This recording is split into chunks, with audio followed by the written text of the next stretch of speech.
Hey, welcome to Hindsight the Podcast. I'm your host, Lee Jones, and I'm thrilled to embark on this journey of exploration with you. We often find ourselves reflecting on the choices we've made and wondering how our lives might have unfolded differently if we had taken a different path. Here's the beauty of hindsight.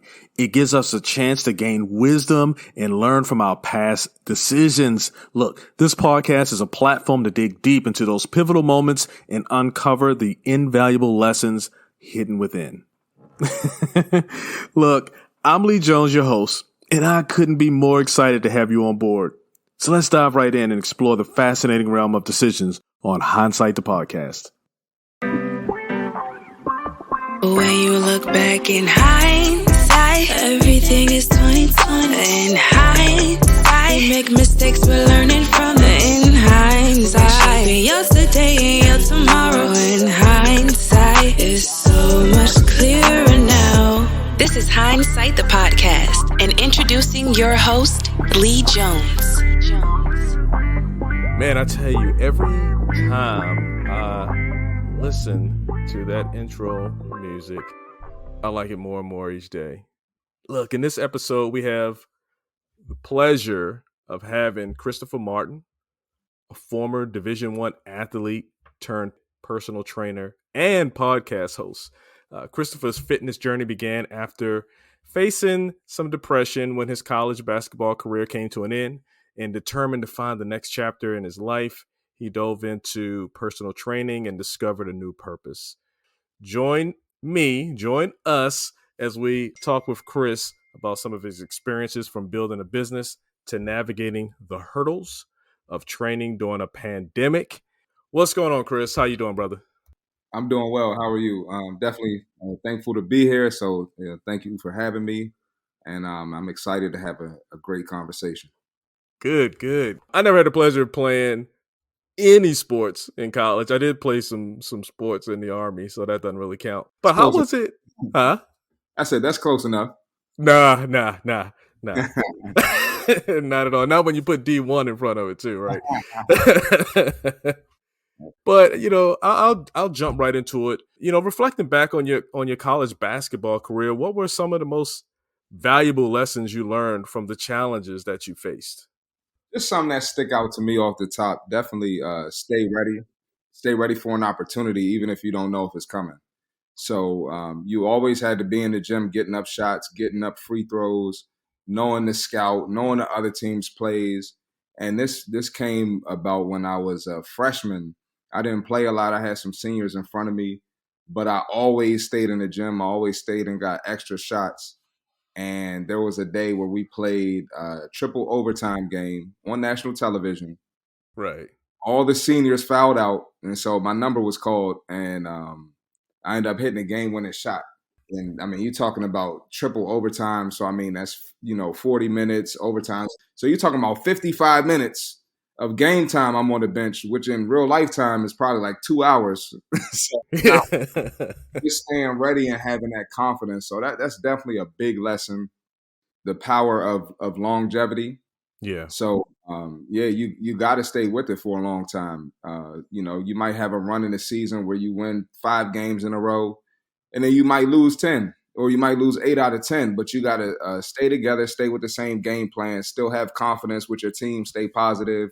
And over time, you can turn that thing around and end up winning a conference championship or going to the NCAA tournament. So absolutely. Those are probably two of the biggest things that stick out to me. Stay ready so you ain't got to get ready. How did your experience, I mentioned Division I, how did your experience as a Division I athlete shape your approach to fitness and your own personal training? I learned from being a Division I athlete that we can push our bodies to points that we have no idea. Yeah. So some of the preseason workouts I'm talking about were crazy. I don't even work out that hard now, and I'm in great shape. And so I know that the stuff that I'm asking my clients to do, it's super simple, and their bodies can do it. Your body can do it, will adapt to whatever you put it through. So, that definitely helped. And then just waking up early, communication, I mean, all types of things. I treat my business, with the same approach that I had when I was a Division I basketball player, and that's part of the reason I've been able to be in the game for 6 years, and this is the only job I had. I kind of went straight into it, shortly after college. So, when did you start playing basketball? I stopped, and my last year was 2016. No, when did you start? Oh, I started competitively around 8 years old, and that's when I was. Shit. I was He said competitively 8 years old. Yeah, we were traveling to different states, different cities. Nice. Yeah. NBA players on my team. So, I mean, yeah. It was serious. Yep.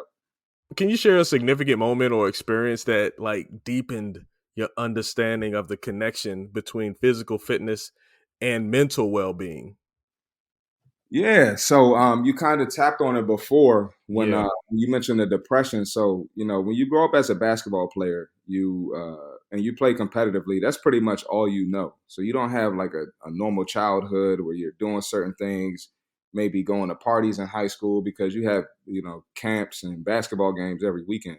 Mm-hmm. So when reality hit me and I had to stop playing college basketball, I couldn't get any deals overseas. I had bad agents.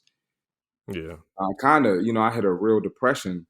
And at the time I had a front desk job at the gym, and to kind of just help me with my depression, I just worked out every day.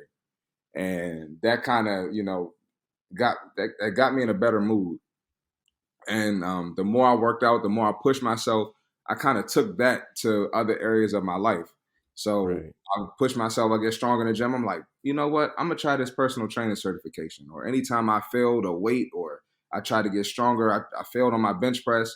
I might have got denied for a job interview, and it's like, that's okay. We're going to try again. Right. I might have got denied from an overseas team or an overseas agent. Like, that's, that's okay.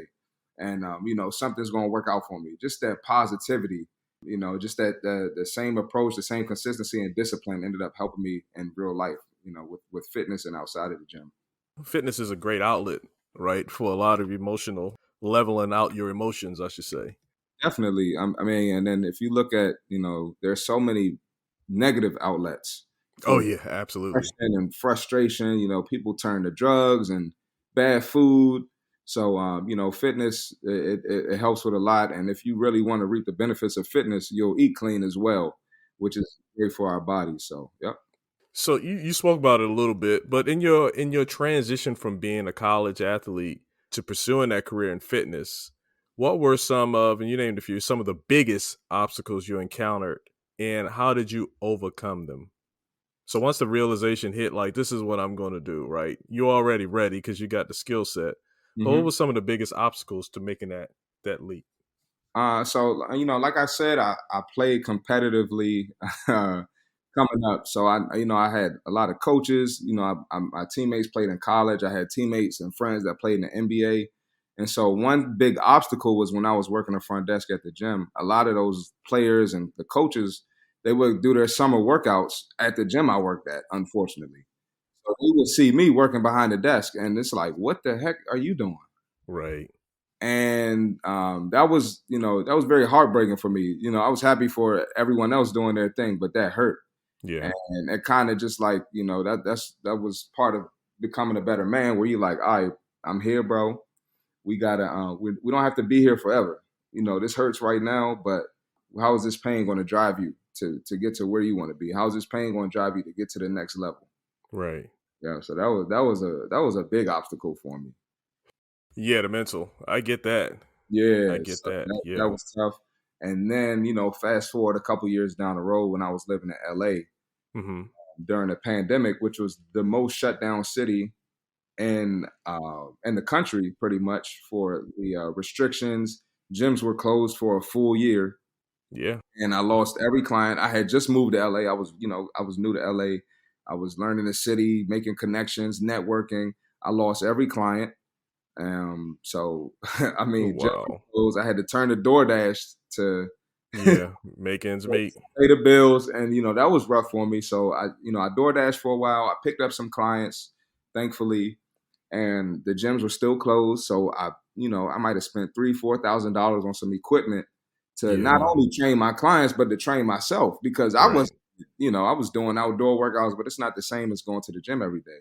Right. And in the midst of that, I came downstairs to the shed that was locked up where my equipment was, and somebody stole it all. So, God dang.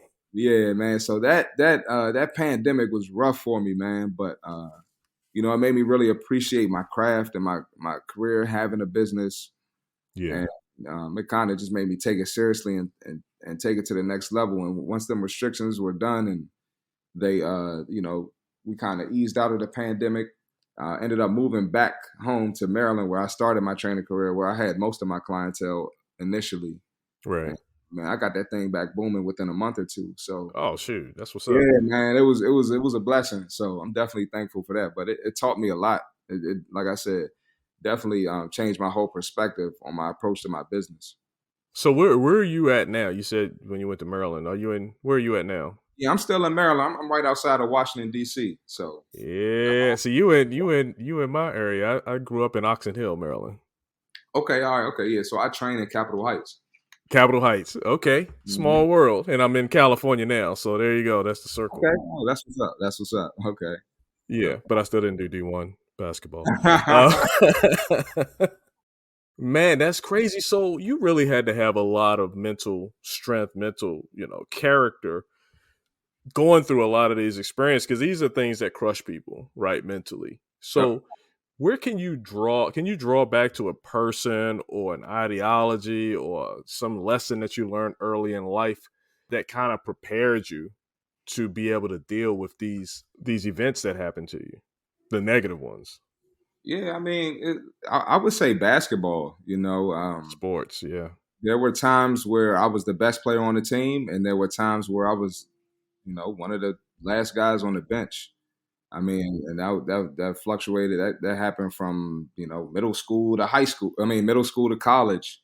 And there were so many days, and sometimes coaches, they might be rocking with you one day, and the next day they're not fooling with you. They want to have the next guy up. Yeah. And a lot of people didn't get the luxury of playing college sports, but I was able to have coaches, talk crazy to me.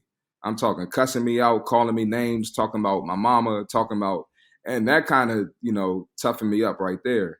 And I'm like, I got through this. I can't get through this little thing, man. This is nothing. Yeah. I hear you. Basketball was life. Basketball was everything. So when that wasn't going well, I mean, my world was ruined. I couldn't sleep at night. I didn't want to talk to anybody from my childhood, any of my childhood friends. So that was tough. And getting in fights with teammates and stuff. Yeah. In college, like as much fun as I had, I probably had more more difficult times and trauma from it. But like I said, it made me a man. It made me a better man. But, right. That kind of helped me with the obstacles of starting my own business and having faith in myself. Yeah. So yeah, man. Did you have any mentors or anybody to help you with the business? Because a lot of times, you know what you know, so you know how to do what you do, but the business part is a whole nother animal. So did you have any mentors, or did you just read? I mean, you were in college, so did you just read the book and like, yep, I got a business degree and I'm. Well, the business started after college, so I wasn't. That's what I'm saying. So did you learn about it in college, or did you? I got my degree in sports management, so I was in the school of business, but. As far as like actually, learning my business was trial and error for the most part. I made so many mistakes. Yeah, I hear you. It's like you kind of learn just not what to do. And I'm gonna be honest, man. That's probably the best way to learn. You got to put yourself out there. A lot of people are scared to put themselves out there. Right. But that's probably the best way to learn. Yeah, I didn't have any mentors or anything. I really built this and got it out the mud and did it myself for the most part. I'm gonna ask you a crazy question, right? Because it's half a year, so it's kind of outdated. But as someone deeply involved in the fitness industry, why do you think New Year's resolutions related to fitness often fail? And what are some common pitfalls or challenges that people face? Oh man, you trying to get me started, man. Yeah, I know you got a podcast, so I know you got that in your back pocket, right? Yeah, I go off about that. But the biggest thing with New Year's resolution, a lot of fitness, it has trends. And things that sound good draws people's attention and it draws money. It's big business to lie to people and make them think they're going to get a certain body and make them think they're going to, get this certain goal. It's a big business, big money in that, billions of dollars in that. So that's part of it. Right. And a lot of people don't really learn that, hey, this is a long-term thing. So if you want to be in shape, this is not something you just do for 3 months and stop. Right. This goes on. You have to, and I'm not sure if you believe in God, if you're a religious guy, but hey, if you're mad that you got to work long term, you got to talk to God because He made our bodies like that. Yeah. Whenever He made our bodies, He made them require some type of movement and healthy eating to function optimally. Yeah, I like it. So you got to talk to God about that. A lot of people don't realize that, and then a lot of stuff you see on Instagram, especially with the women. I talk about this a lot, but you got the cosmetic surgeries, you got the waist trainers, you got the flat tummy tea, and you got these women who are promoting it that didn't get their bodies like that. Right. You might have a woman promoting it who's been in the gym for years and she used to be an athlete, or you might have a woman doing it who actually got surgery, who's not using a flat tummy tea or a diet pill or a fat burning pill. So you have a lot of that going on too, and people are so gullible and desperate to get those goals, right? All for anything, man, and they're wasting their money. So they rather waste their money on that than a personal trainer, So yeah, shit. Excuse my language. Instant gratification, Instant gratification, right? I know I go in there and when I used to really work out, because I'm a little older now, but the Army had you doing all kind of crazy stuff. So I can respect that, what you do, right? Mm-hmm. But when you get a chance to just go in the gym and work out, and I just remember doing a bunch of ab workouts and then looking in the mirror and like, where they at? Where they at? That's that. Then I leave out and go get some donuts, right? So I didn't have I had to do the physical fitness part of it in the military, right? So I had to do that, right? I didn't have to necessarily eat healthy because I didn't care what you look like. That was an ego thing in me. But my point is, it is a decision. And as I got older, I realized I had to start looking at fitness as a healthy choice and not as an ego choice. You get what I'm saying? Yeah, I'm sorry to cut you off. No, you're good. But I tweeted something yesterday on my Twitter account, and I said at a certain age, fitness becomes mandatory. Oh, yeah. It becomes mandatory, man. You have to, because our bodies at a certain age, and it's different ages for different people, but we reach that state of atrophy where we start to lose. When you hit 30, you start to lose muscle. Right. So, yeah. When you're losing muscle, you're gaining fat. So you kind of have to do it, if you want to, be at your best. So. Yeah, and if you don't want to really work hard, then you need to make sure your body stays in the maintenance phase. You don't want to be starting over at 40, or starting over at 45. It's just hell. It's easier to maintain the more you do it. Absolutely. So I still work out hard now, but there are days where I go in there, I don't have to kill myself every day. Oh no. Right. I just maintain, get the workout done, go on with the rest of my day. Yeah. Mm-hmm. Okay. Yep. All right. So let's finish this question off. So from your own perspective and experiences, what advice would you give to someone who does want to make a lasting and successful fitness resolution for the new year, 2024? They probably should just do it right now, but if they want to wait, until 2024, what are some strategies or something to help them be more successful? Well, you say a part of it. Start now. Don't push it off. Usually when I've been in the game so long now that when I get a client that says, "Hey, I want to start at the beginning of the month," I know they're not going to pan out. So start now, and remember that even small progress is progress. So a lot of people, especially when you lift weights, you'll get on the scale and it might not move as fast as you want it to. But I told a girl the other day, she lost 5 inches on her waist. You gotta look at she might only lost 1 pound. Yeah, but that's a lot of progress, So, and you got to look at how long. She did that in a month, I think, which Right. seems like I should lose more than a pound a month, but 5 inches on the waist, that means you're losing fat. So, There it is. a lot of fat you lost. So, and you're not always going to see. It's going to be days where you don't see any progress, but you just got to keep going. You got to stick with it, and just know the work is never going to waste. Right. Never going to waste. So start now, and you're not going to see instant results, and your work ain't going to waste. Just stick with it. 5-6 months from now, you're going to be thanking yourself. Hey, so what's your favorite body part to work out on? And I'm gonna tell you why I asked this question, because I'm gonna tell you mine. What Okay. it was when I was young, it was chest. And I do like chest, but it's not my chest and arms. But here's the problem. You know, when I was younger, I used to always look, and they had the cartoon characters, and they had the guys that's big up top and little down the bottom because they skip leg day. Yeah, that's probably me right now, right? Even though I'm kind of small, but proportionately, I think my legs need to be bigger. So, so for you, you're still young. You know, your clients hopefully are still young, right? They got an opportunity. Hindsight, make the decision now. But what is your favorite body part to work out?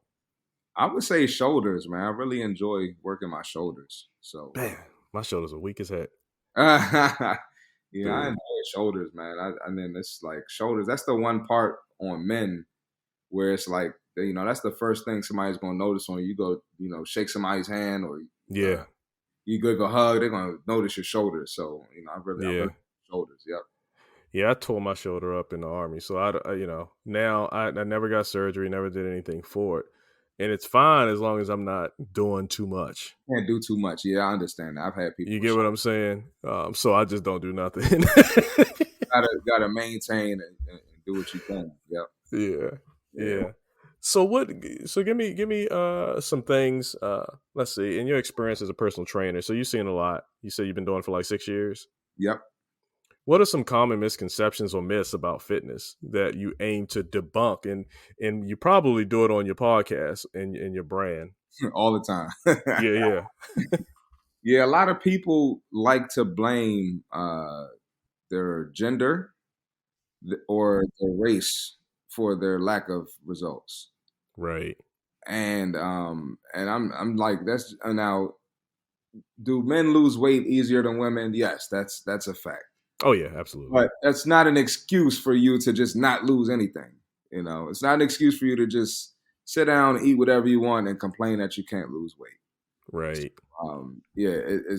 So many women that have made progress. I'm talking losing 100+ pounds, and we have the technology, we have the science, we have the knowledge for it nowadays. So you can make it happen. So I don't. And then, with us being 2 Black men, a lot of people in our community, they use race as a reason they can't lose weight, or they use we got bad restaurants in our neighborhood. Yeah. Things like that. We don't have a healthy restaurant, but it's like, yo, you spending this money going to get a pizza, but you could have been in the fruit and vegetable section at the grocery store. That's right next to right next to the pizza spot. So it's like, those are 2 big things. And then a lot of people, this is a human thing. It's not just fitness, but people just aren't open to learning new information.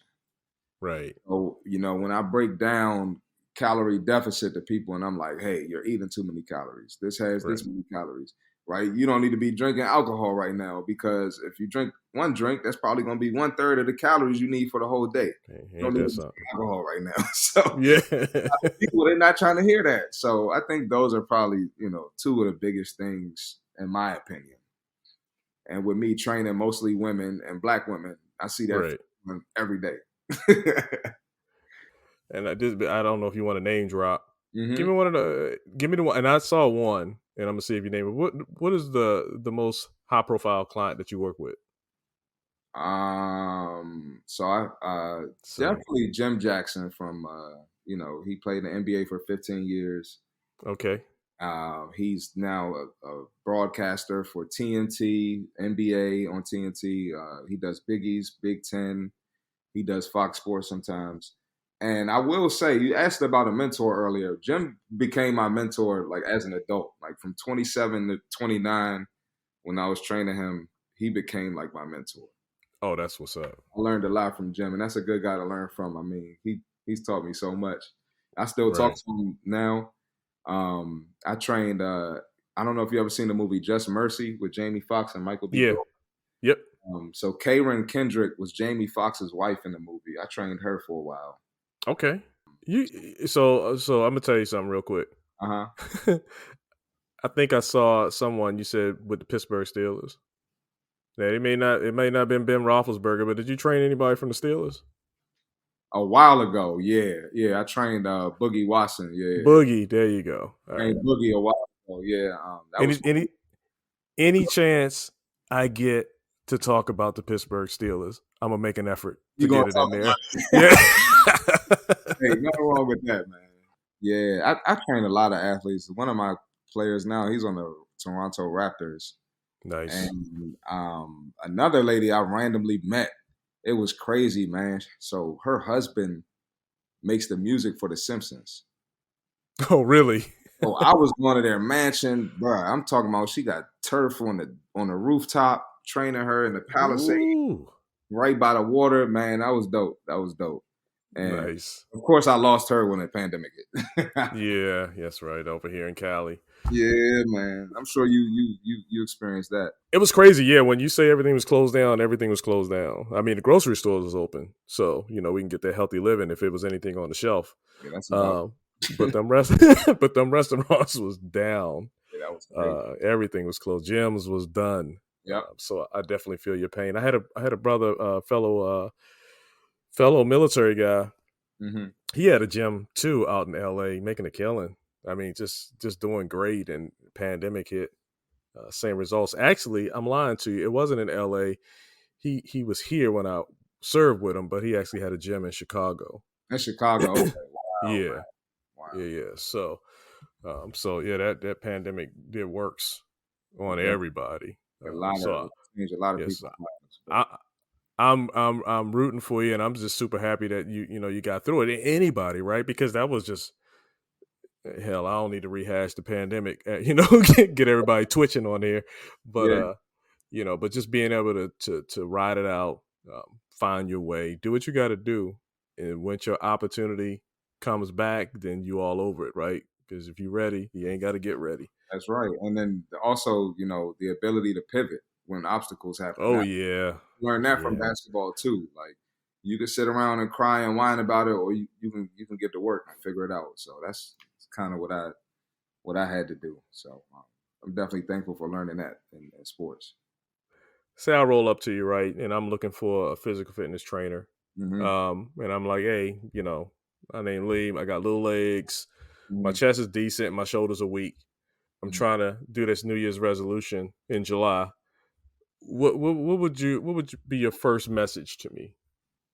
Well, I always ask about previous injuries and any health conditions. Obviously, they tell me. Then I ask if they have any background in sports, because that's going to tell me like if they're athletic or their mindset. Usually my best clients are former athletes. Right. And then I ask them, when was the last time you worked out? Because that just lets me know like, what fitness level they're at right now and what I'm dealing with.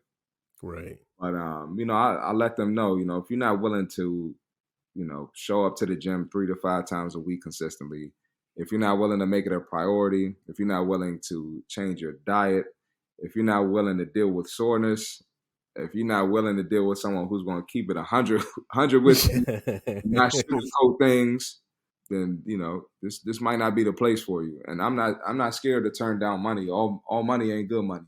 Right. So Right. yeah, I've definitely had people like recently I had a girl. She was contacting me since April, man. She never signed up. I sent her the link to pay, never came to the gym, anything like that, man. I said, look, I'm not responding to you anymore. Right. Right. This is Right. my time. This is serious business. So, a lot of people just view it as show up and get a sweat, but it's a little bit more than that. Yeah. It's a lot more. It's all about the mental, Absolutely. whether it be, fighting the negativity or the negative thoughts in your head about, oh, this hurts, or, I got other things to do.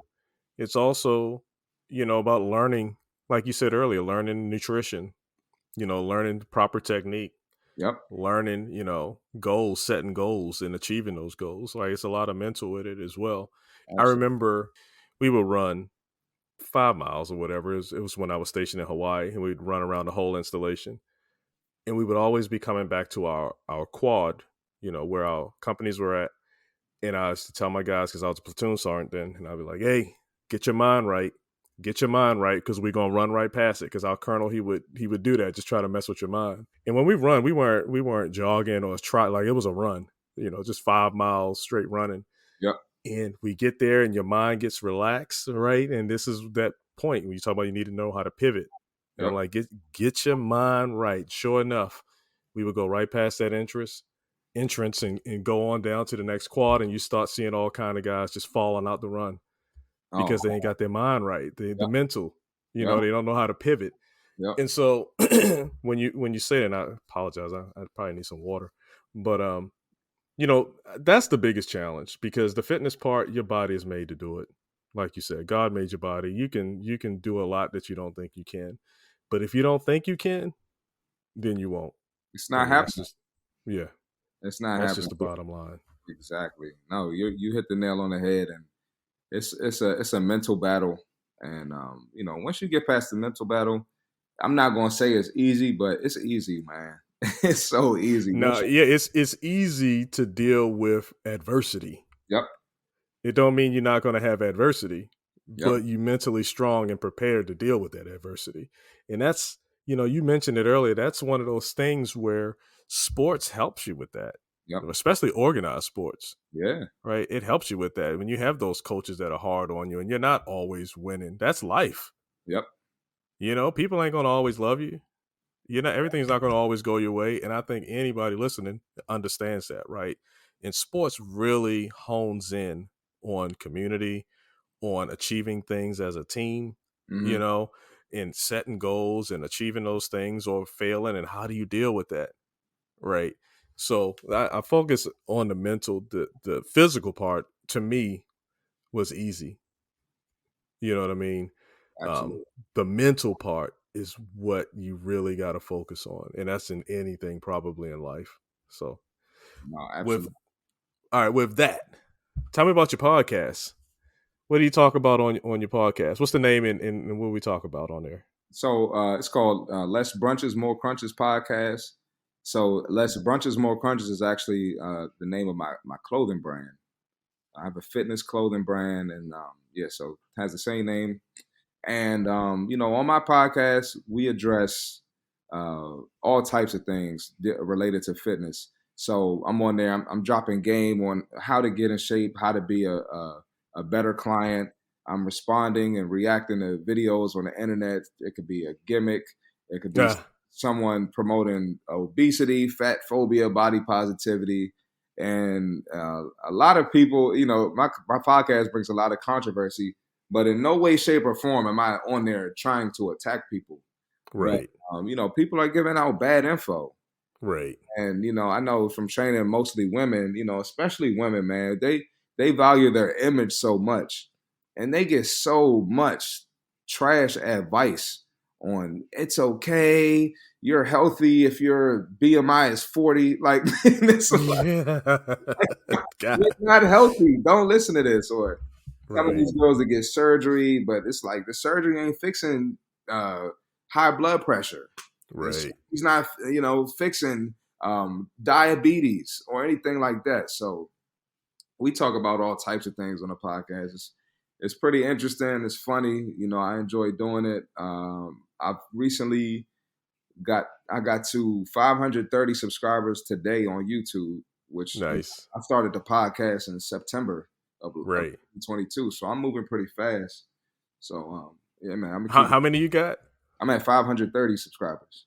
530. All Yeah. right. Had to Mhm. be. And you said that's on which one? That's on YouTube. Yeah. YouTube. All right, I had to check that out because as much research as I did on you, and you shared some of this information, like the clothing line. I don't even have a question for that, so we're gonna talk about that. But I did know is the less brunches more crunches.com, is that for the clothing line or is that just for your whole brand? So my website right now is cmartyfit.com. Okay, see Marty Fitz. See, there you go. Yeah, so I recently got the Less Brunches More Crunches trademark.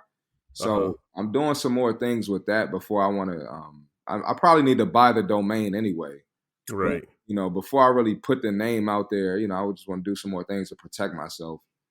But Damn, so I need to just edit this all the way out the podcast. no, it's cool, man. It's fine, it's fine. But yeah, I'm working on like the selling the clothing at the gym I'm running my business at. Yeah. So I'm talking to them now, the owners. So I'm gonna start selling there. But I'm always working. I'm always working on something, man. But the podcast. What's your best seller? Probably the sweatsuits, man. I know it's summertime now, but I got some really good material with like some zippers on the side, and people love it, man. People wear them in the airport. Somebody went to the airport a couple weeks ago, and they were like, "I saw somebody with the same sweatsuit on in the airport." So that was pretty cool. Oh, that's what's up. Yeah, man. Yeah. All right, I'm gonna have to check that out. Hey, do you have a book in you yet? No books yet. No books yet. Definitely, we only got 35, 40 minutes. I got some stories to tell, man. I got some crazy stories. I tried to tell you as much as I can with the time we got, but tell me one good. Tell me your story. Let's go. Well, okay, so I told you one with the buzzer beater, right?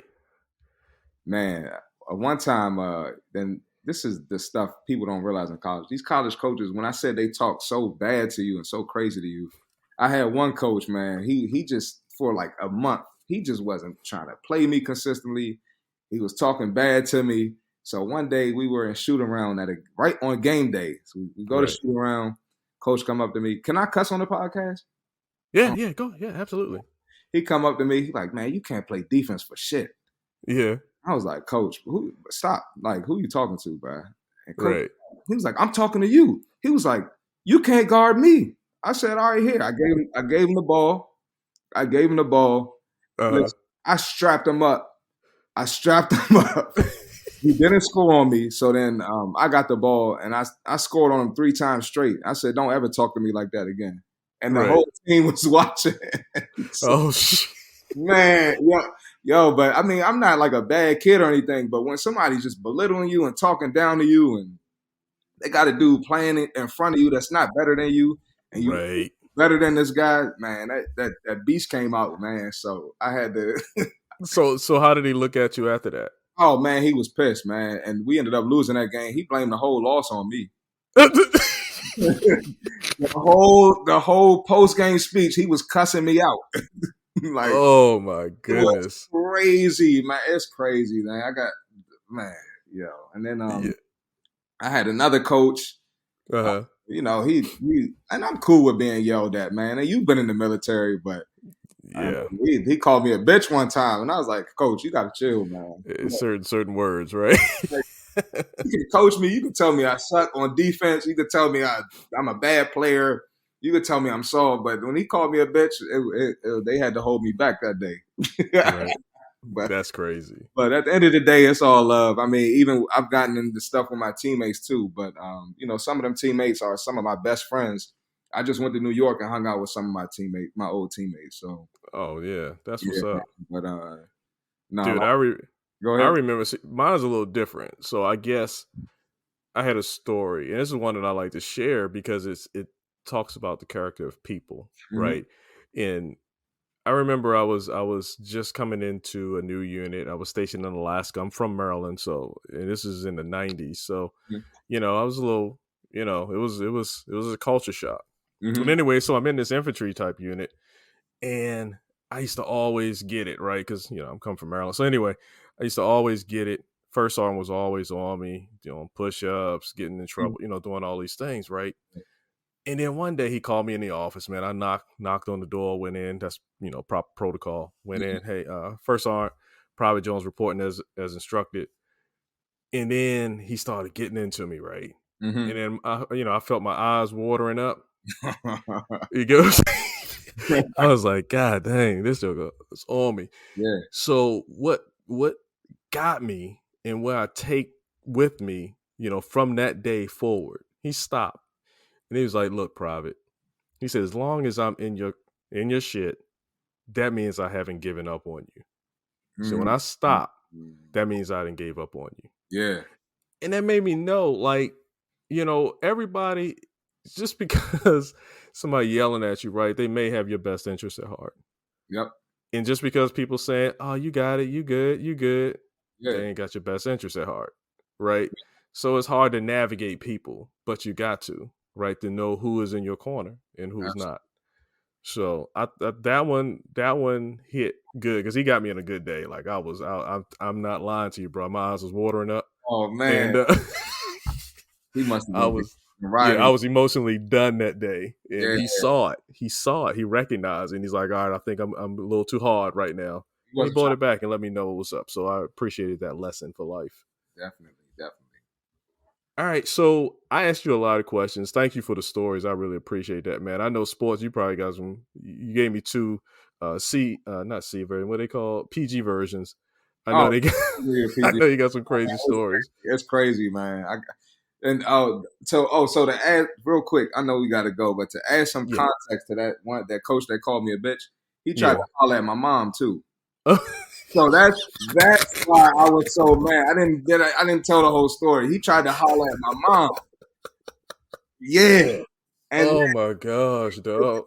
Each player has an academic coach, so they made him my academic coach as well. Oh my God, bro. He's trying to be your stepdaddy too and your coach. And listen, bro. He called me on the wrong day, man. Oh my God.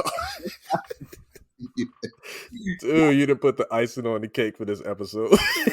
That's what I missed. Yep. Hey, so this is what I was going to ask you. I asked you a whole lot of questions, right? If you got any final advice or anything you'd like to put out to listeners on fitness or anything. Oh yeah, man. Just know fitness is necessary. It's something we have to do. It's our duty. And if you have kids, get them in something active, sport, whether it's cheerleading, dancing, get the kids in something active because they're going to learn a lot of life lessons from that. It's going to teach them discipline, consistency, and just build their character overall. And if you have any questions or anything, man, just shoot me a DM. I have random people DMing me questions all the time, so feel free.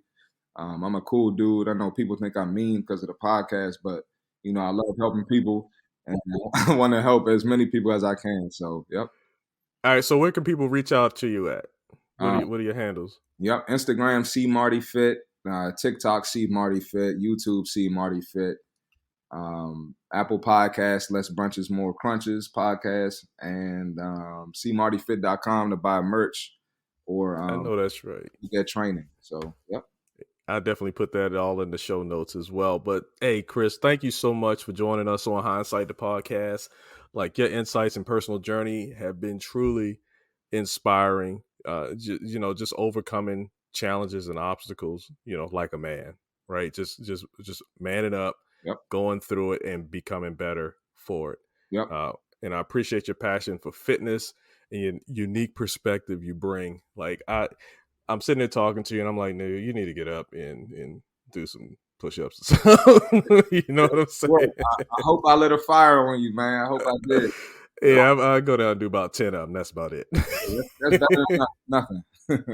I know that's right. But also check out cmartyfit.com for content of what Chris got going on right now. I guess you keep it up to date. You got your podcast and stuff information on cmartyfit.com. Yep, it's all there. All right, there it is. Mm-hmm. All right, thanks again, Mart. I was going to say thanks again, Marty. Look. Cool, it's fine. People call me that too. My man. Thanks, Chris. I appreciate your time, brother. Fine, thank you. Thanks for tuning in to Hindsight the Podcast. I hope you enjoyed this episode. I know I did. And don't forget to hit that subscribe button to stay updated on future episodes packed with inspiring stories. Before you go, leave me a message with your thoughts, feedback, or suggestions for future topics. And if you're loving what you hear, please take a moment to rate this episode. Your feedback helps me to grow and reach more listeners just like you. So remember, life's a journey. Stay tuned, stay curious, and keep gaining wisdom through the power of hindsight. Until next time. Oh, and don't forget, subscribe, leave a message, and rate this episode. When you look back in hindsight, Everything is